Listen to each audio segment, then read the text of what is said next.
Welcome to another edition of SVSU Red Alert, your weekly update on Saginaw Valley State University athletics. I'm your host, J.J. Bain. The SVSU football team went on the road to Wayne State, and they did manage to pull out a 14-10 victory to remain undefeated in the GLIAC. We'll review that with SVSU head football coach Jim Collins, and we'll get an update on SVSU women's soccer from Coach Drago. That's all ahead on this edition of SVSU Red Alert.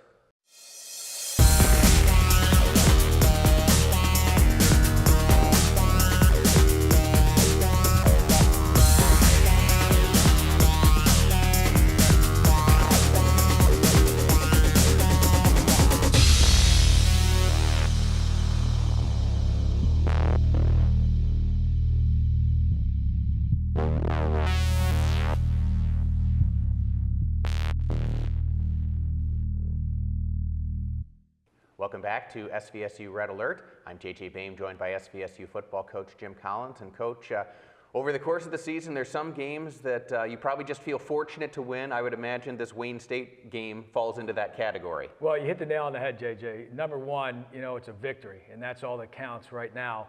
The way you do it, the script is different every week, and it's nice to see us hold a team to 10 points like we did and create some turnovers, and we got some breaks. But at the end of the day, when we needed a score to go ahead and win the football game, we did, and that's the most important thing. So SVSU wins 14-10. You mentioned only giving up 10 points. That's certainly an accomplishment. It's particularly an accomplishment when you consider that Wayne State had 7 drives that started at their 45 or further down the field. So they had short fields all day and could only muster 10 points. Well, once again, like I said, I think Wayne had some unforced errors. They had some turnovers, but our defense really they were stout the whole day. They prevented big plays. I think they hit one pass up the seam, but that was about it in terms of long passes, and we were really good against the run, and I thought we did a good job of holding Wayne's run game in check. And that obviously allowed you to finally get some offense going in the fourth quarter, because prior to that, SVSU scoreless and really struggled to move the football. I thought we really struggled in the second quarter. That was our worst quarter. I thought we did some things in the first quarter, but it got stopped on a 4th and 1, which is unfortunate. You like to convert those situations. And I thought we came out in the third quarter and did some good things on offense. We moved the football, got some first downs, had some success, but couldn't muster any points, missed the field goal. But like you said, we came alive in the fourth quarter in our ability to score points. And really, in terms of just dominating the fourth quarter, that's what I like to see. We had 2 scoring drives, and then we had a long drive where we basically ran 6 minutes off the clock to run the clock out. So a strong performance in the fourth quarter. I don't think we're going to be able to rely on just a strong performance in the fourth quarter in order to win these next games. But I'm proud of the way we played there at the end, no doubt about it. And for SVSU, a good victory now. You'll now still be in first place and taking on a Hillsdale team that is just 1 game back in the loss column. We'll preview that one a little bit later on. But getting back to this Wayne State game, how much did it help for you to have so many seniors on this squad when otherwise it would have seemed as though panic could have easily set in because nothing was going right for so long in that football game? You're right, JJ. And the one thing, you used the word panic. There was never panic. There was frustration. I'll be honest with you.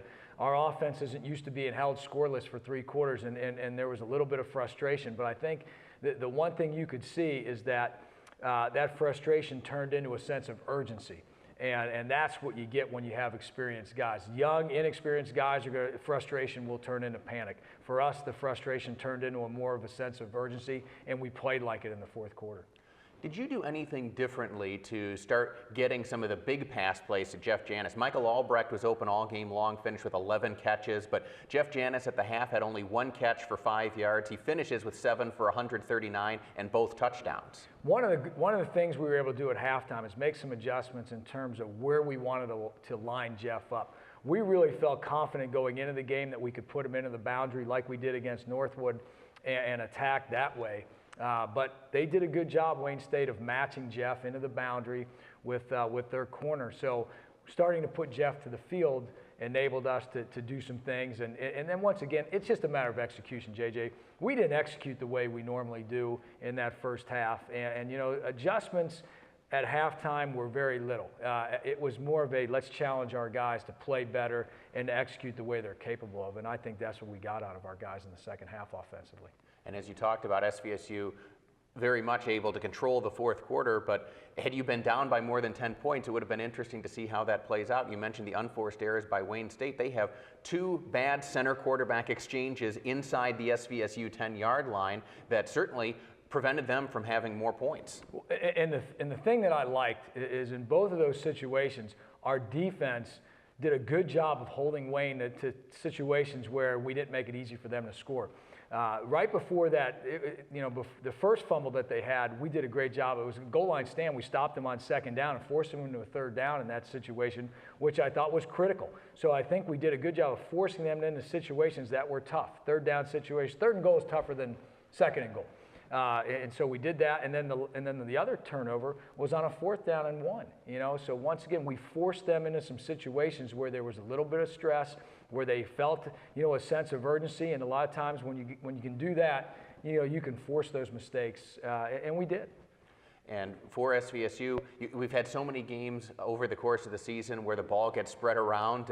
You didn't spread it around very much on Saturday. How much of that was just a function of not having that many plays in the first half and then having to rely on those seniors in the second half?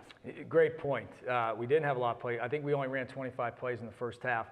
And the attempt to spread it around was there, but we didn't get clicking. And when you don't have that opportunity to do that, you're not able to, execute the game plan. Second half was different. I think we found Michael Albrecht more. He did a great job of getting open. He made some fantastic catches and some fantastic runs after the catches. And I think, as you saw, once you start getting more guys involved, once they have to start worrying as a defense about this guy or that guy, everyone can get in the act and make big plays.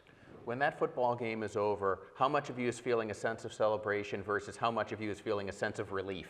Well, to be honest with you, it just depends, what part of that game you were paying attention to. But at the end of that game, you're feeling both. And really a sense of relief from the standpoint that we were able to go on the road, not execute like we can offensively, but you've got to be proud of your defense, the way they played. And so, half of me was celebrating the way our defense had played. Half of me was relieved that our offense wasn't able to play as good as they can and still get a victory. SVSU does get the victory 14-10 over Wayne State to remain undefeated in GLIAC play this season. Up next for the Cardinals, a resurgent Hillsdale team that is just 1 game back in the loss column. We'll preview that one with Jim Collins a little bit later on, but when we come back, we'll be joined by SVSU offensive line coach Mike Ancona. That's next on SVSU Red Alert.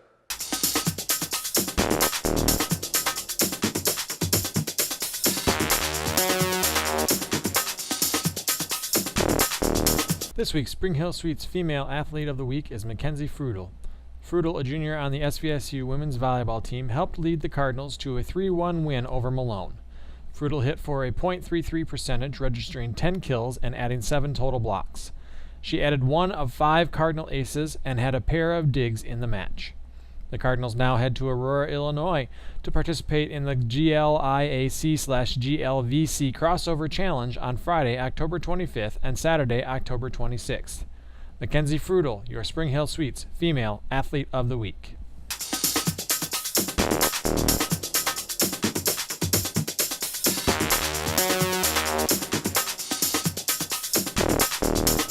Welcome back to SVSU Red Alert. I'm J.J. Bain, joined by SVSU offensive line coach Mike Ancona.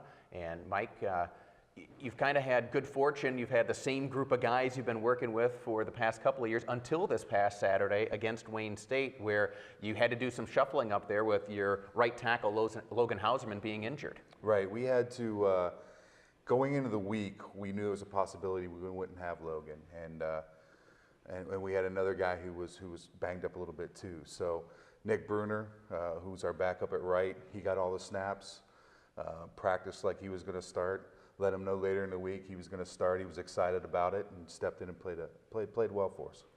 What is that like, though, for an offensive line that has had, again, that same core group together for I don't know how many starts in a row, but a bunch, and now you've got to introduce somebody new up there?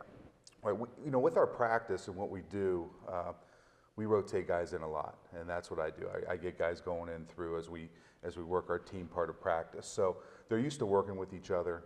Even though Nick's a backup, he's in there. He's getting some reps with the ones, and it was something. I think Tevin or Caleb might have said it Friday night. Hey, we're down one guy. We all got to step up, and told Nick just keep playing hard, play with great effort, and we'll be okay.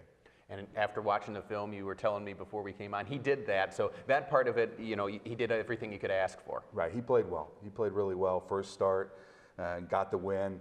Coming in the locker room, he had a huge smile on his face. I think it was the second or third series. He came off the field, and even though we struggled a little bit in the first half, not a little bit, we struggled a lot, but he was like, man, this is fun. He was having fun. And that's when it all boils down, that's, you know, have fun out there. And for him, obviously, he's playing alongside 4 seniors there that all have a lot of college experience under their belt. Right, and that helps out. I mean, there's a lot of starts between those 4 guys, Jesse, Caleb, Christian, and Tevin. So that always helps having that experience. What do you do as an offensive line coach when you have that much experience? Guys kind of know what they're expected to do, but you've still got to find a way to challenge them to get that little bit more out of themselves. You know, as an offensive line coach, we're always working on our technique, and that's something, you know, every week we've raised our consistency, but it's not where we want it to be. So every week we're working on our steps, we're working on our pass sets, we're working on our body demeanor. Those guys are watching a little bit more film, understanding, you know, what they're going against, certain traits that defensive lineman's going to use on rundowns to pass down. So we're always learning, we're always working to get better. What is it like going against a team like Wayne State that you know is probably going to blitz on more than half the snaps? It's, you know, as an offensive line, you want to come off the ball, kind of shoot first, ask questions later type of thing. But when teams start moving, you know, you got to make sure you're on the same page. We're all taking the right steps. We're all working towards, you know, zone, whether zone scheme on run or gap scheme on run. It slows you up a little bit, but mentally you got to be prepared. And that's what we did most of the week, is trying to prepare these guys for what they were going to do in run game with some of their run blitzes and in pass game with some of their. And it really, it takes a lot of focus to be able to block a lot of blitzes coming at you. Going back a couple of weeks, I know that your unit was disappointed in how they played against Ferris, where SVSU struggled to run the football even though you were able to get the win. And it really showed the following week in the victory over Northwood, where SVSU has over 350 yards rushing. Right. You know, we came off of that Ferris game knowing we should have been able to run the ball a lot better than what we did. I think we had 45 yards. And, you know, I give them a weekly focus, and that was one of the things on that sheet, 45 yards. So, and it wasn't just us up front. It was the running backs that were disappointed in that running performance, and also our skill guys. So we all focused that week to, hey, let's come off the ball. We know we can run the ball better. And it helps having guys in the backfield who can make a couple guys miss too. So. And I know this week going against Hillsdale, one thing you know is that they're going to be physical that entire football game. You know, Hillsdale, they play hard every snap. Smart, they're going to come at you. So it's going to be a very physical up front, and we're looking forward to the challenge. Well, hopefully the Cardinals able to meet that challenge. Mike Ancona, thanks for joining us. Thanks for having me. And when we come back, we'll be joined by SVSU women's soccer coach Drago. That's next on SVSU Red Alert.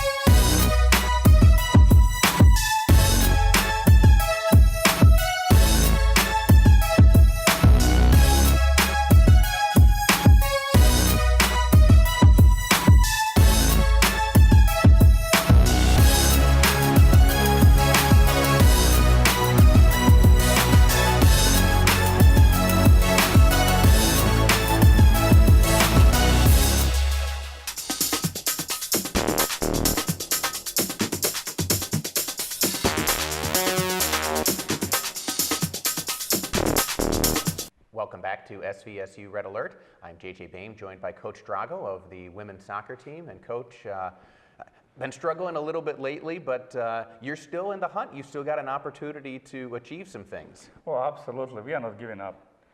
There's a lot of little things in our locker room, and one is definitely never give up, never give in. Find a way. And we are trying very hard.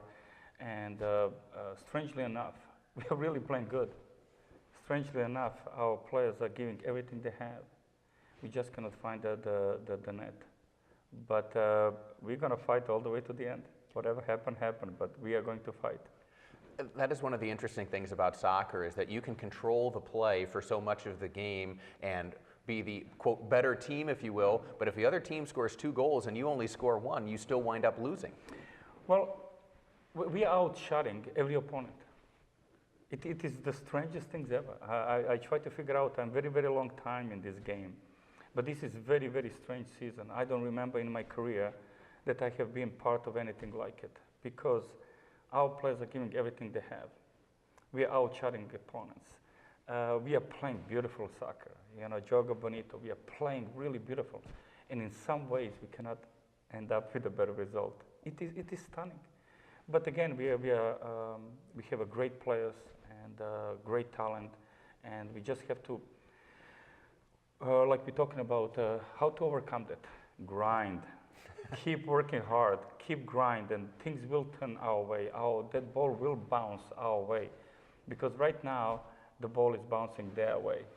And we are getting closer and closer and closer, and like I said, we'll grind, we'll fight till the end. It's going to be interesting next 3 games.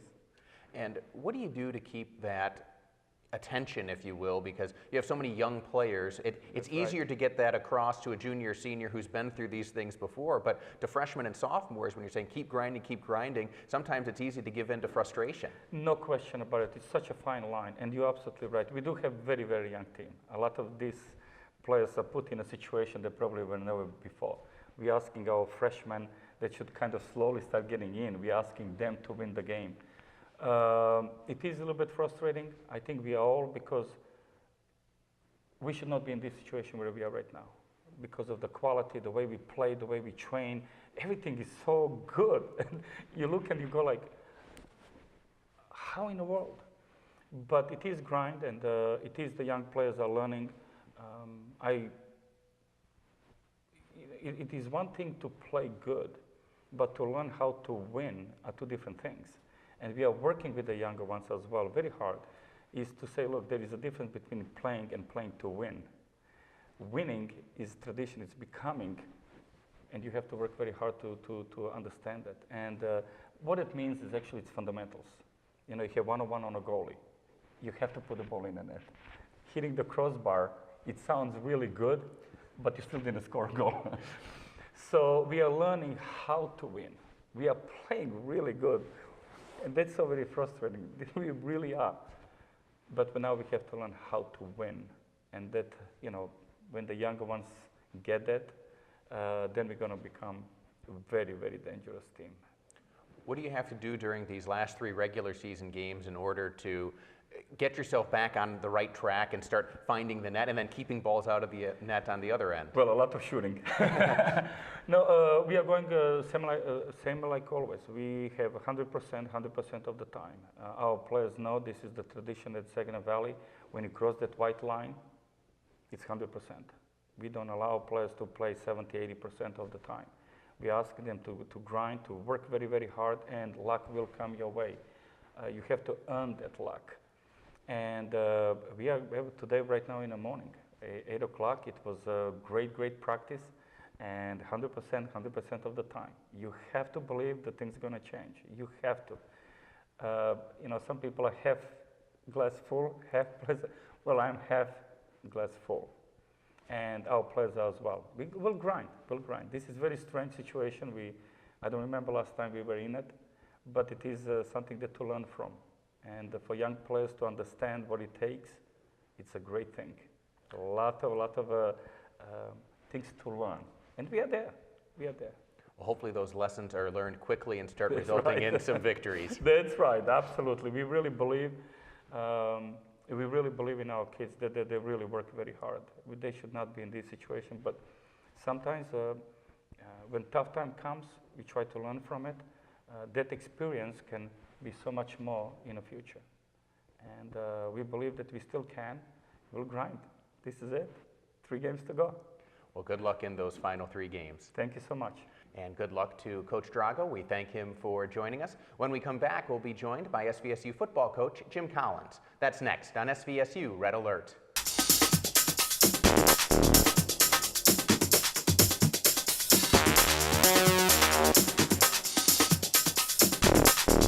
This week's Spring Hill Suites Male Athlete of the Week is Aaron Gerwig. Gerwig, a freshman goalkeeper on the SVSU men's soccer team, was named GLIAC Defensive Athlete of the Week last week for the second time this season. Gerwig leads the conference in save percentage, .885, goals against, 6, and goals against average, .58. The Cardinals now head on the road to play Findlay October 25th and Ohio Dominican October 27th. Aaron Gerwig, your Spring Hill Suites Male Athlete of the Week.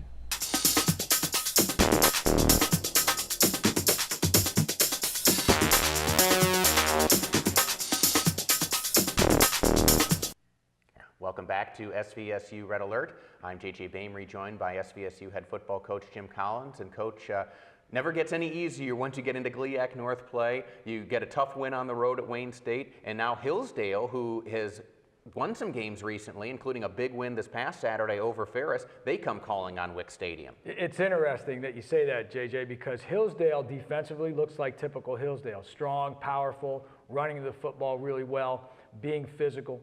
But their offense has really shown two identities. They did a good job of running the football and relied on the run in some early season wins. And in this past victory against Ferris State, they threw the ball all over the place for over 300 yards. So offensively, a little bit more dimensional than they showed in the past, but a strong football team and has really matured as this season's gone on. And they needed to mature, because you think about all the key players they lost from last season. I mean, they're breaking in a new quarterback and a new running back, which isn't just a new running back. I mean, Joe Glendenning did everything for them. They're breaking in a new tight end who was their big threat in the passing game last year, but somehow they have managed to find a way here later in the season to reload. They've done a great job of coaching, obviously, because they've gotten better. They had some early season losses that were close games that they played well enough, but just didn't get the victory. And it seems like they've matured, they've gotten better. And the other thing you see is they're gaining confidence. And that's what this league's all about. When you show up on Saturday, if you believe you've got a chance to win, that goes a long way. Obviously, having played Ferris too, you know what it takes to beat that team. Hillsdale won 45-38, so it was definitely a shootout, but for them to be able to score 45 points against a pretty good Ferris defense, that says something, as you mentioned, about what they're now capable of doing on offense. Absolutely, and as I said, in the past when they had Joe Glendenning, it wouldn't be a surprise to score 45 points with a lot of rushing yards. But against Ferris, it was a lot of passing yards, which is a little bit uncharacteristic of Hillsdale, but it's quite impressive. And then for your team now, obviously, I know, as you mentioned earlier, you want to get that offense clicking, and I'm sure you're going to work on things so that you can come out of the chute firing and not have to wait until the fourth quarter. No question about it. And that's the thing we've emphasized and talked about in our meeting right after the game. You know, that 14 points is not an embarrassment, but it's not what we're capable of doing. And we've got to play much better, and we've got to put four quarters together like the fourth quarter we played against Wayne State. And obviously you get to come back home. I've got to think that's going to be a big help too, because this is the type of the season where a lot of guys have bumps and bruises. They're not feeling 100% physically, and where that home crowd can certainly make some of those aches and pains feel a little duller. It's going to be really important that our crowd is hyped for this game. This is a big game. It's a battle for first place in the North. And, you know, if our students show up and really get behind our football team, it's going to help a ton. And that's what we've seen for the first 3 home games, and it would be great to see it again. That's our expectation. And it should be a great atmosphere and a fun atmosphere at Wicks. And for SVSU, talking about injuries, you've got a couple of guys that have missed. Logan Hauserman and Caleb Higbee missed the Wayne State game. But other than that, you said everybody who played against Wayne State came out pretty healthy. And that's really important, as we talked about being physical. This time of year where guys are getting banged up, it's important to come out of games healthy, and we were able to do that, especially in a Wayne State game that was physical, played in bad weather, to come out healthy. We're fortunate to do that. So I think the key for this week is making sure that we get some key guys back in the lineup and showing up as healthy as we can be. What are the guys like when you get them in the film room after a game like Wayne State? What's their attitude when they come back and say, all right, what can we do to get better? The interesting thing about that question is we didn't spend a lot of time looking at the film as much as we went outside and started working on the things that we needed to improve upon. It's one thing to sit in a film room and have the coach tell you this is what you need to do to get better. It's another thing to go out and be really proactive about it. And so we really didn't show much film from the Wayne State game. We went outside, worked on the things that we thought were important to work on, that we didn't execute as well as we should have against Wayne. And I like the way our guys responded to that. And you know, that's the key. As I said to our team, the key is to passionately get enthusiastic about wanting to get better, and we've shown that this week. Well, hopefully that continues into the game Saturday against Hillsdale. It'll be a 7 o'clock kick out at Wick Stadium. Coach Collins, thanks for joining us and good luck. Thanks, JJ. At SVSU head football coach Jim Collins, I'm JJ Bain. We thank you for watching, and we hope you have enjoyed this edition of SVSU Red Alert.